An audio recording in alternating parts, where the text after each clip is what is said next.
Biodiversity is a variety of life. It can be studied on many levels, from looking at all of the 8.7 million species on our planet to a specific ecosystem like a patch of woodland. We looked at biodiversity in this video and the human impacts of biodiversity in this video. In this video, we're going to look at the importance of biodiversity to humans. A great biodiversity ensures the stability of ecosystems by reducing the dependence of one species on another for food, shelter, and even the maintenance of the physical environment. Wolves were reintroduced to America's Yellowstone National Park in 1995 to control the growing elk population, which had been overgrazing much of the park. It was phenomenally successful. The introduction of wolves changed the course of the rivers. Tree seedlings had a chance to grow along the riverbanks, stabilising the banks and helping to clean the water. The rivers started meandering more, and so beavers returned, as did birds to the new trees. One species can make a huge difference to a whole ecosystem. We would all prefer a lush green planet with lots of birds, animals, insects and flowers, rather than a barren planet. But to really convince people that biodiversity matters, we need to look at the economic value of it. The World Conservation Union estimates that goods and services provided by ecosystems is about $33 trillion per year. Reduced biodiversity means millions, even billions of people face a future where food supplies are more vulnerable to pests and disease. Fresh water is in short supply, and we have no medicines to cure potentially deadly illnesses. Biodiversity protects water resources.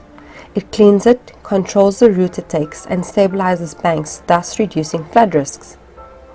Biodiversity also strengthens soil quality, again reducing flood risk and also increasing fertility, thus potential crop yields.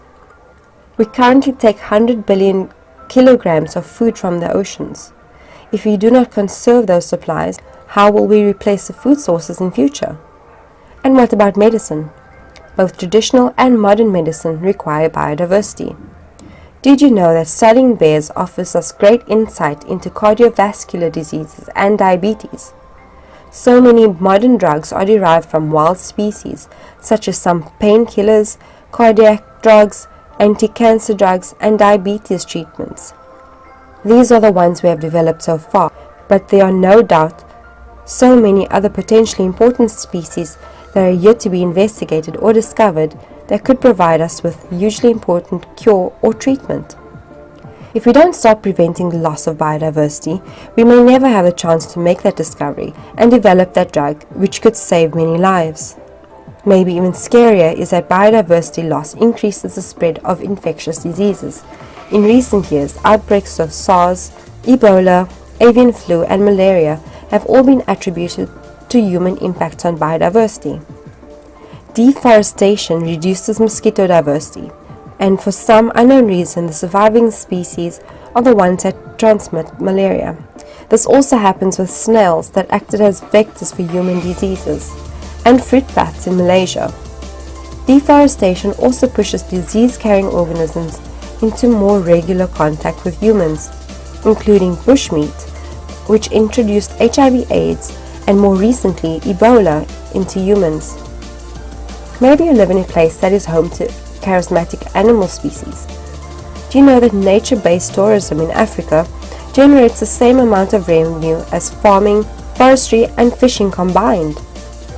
But even England, with less impressive animal species and less extreme landscapes than other countries, the value of forests there are even valued at around £1 billion. So there you have a few economic reasons for why biodiversity matters. There are of course many more reasons, so start searching biodiversity on the internet and see what comes up.